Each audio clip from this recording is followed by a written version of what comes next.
ભાટિયાની મોટી મહોત્સવ હતો તો એ કે આપણે ગૌશાળામાં પણ કંઈક દાન દેવું જોઈએ.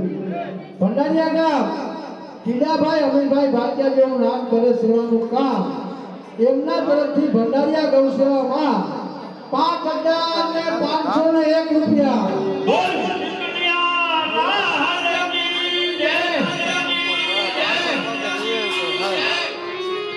માસક વાગે લઈએ તો થાય.